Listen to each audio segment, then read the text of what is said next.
The term right as rain certainly rings true for us, and the results of this week's rain are nicely visible today with standing water and greener vegetation. Much of our area was fortunate enough to receive more than an inch of rain from our recent event. In fact, in my rain gauge, I was blessed with 1.41. I checked in with Steve Evett of the Agricultural Research Service in Bushland about the impact of our recent rain. We got a lot of water into the soil. It was nice and slow. It was a little bit over an inch out here, 1.2 inches, and all of that went into the soil.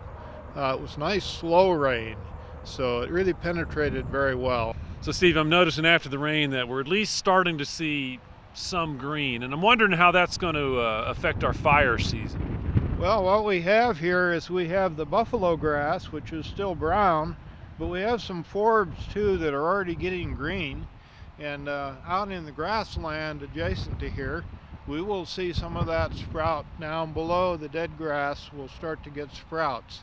You can already see that in some areas.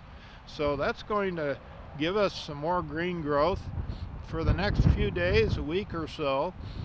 That wetness and that green growth will inhibit fire. Even though our area still experienced a few fires, yesterday could have been an absolutely catastrophic fire day had we not had the rain beforehand. Vegetation moisture is a big deal.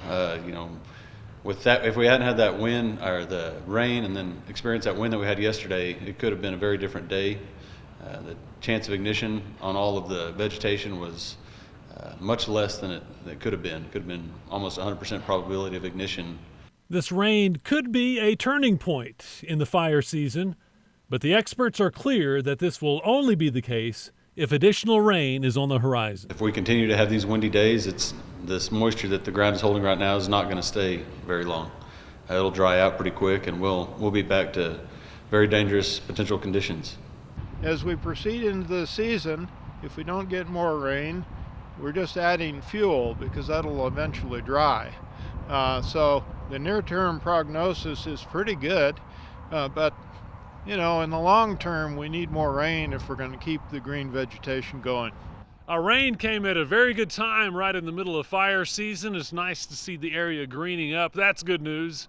But pray that the rain keeps coming. That would be even better news. I'm Doppler Dave for News Channel 10.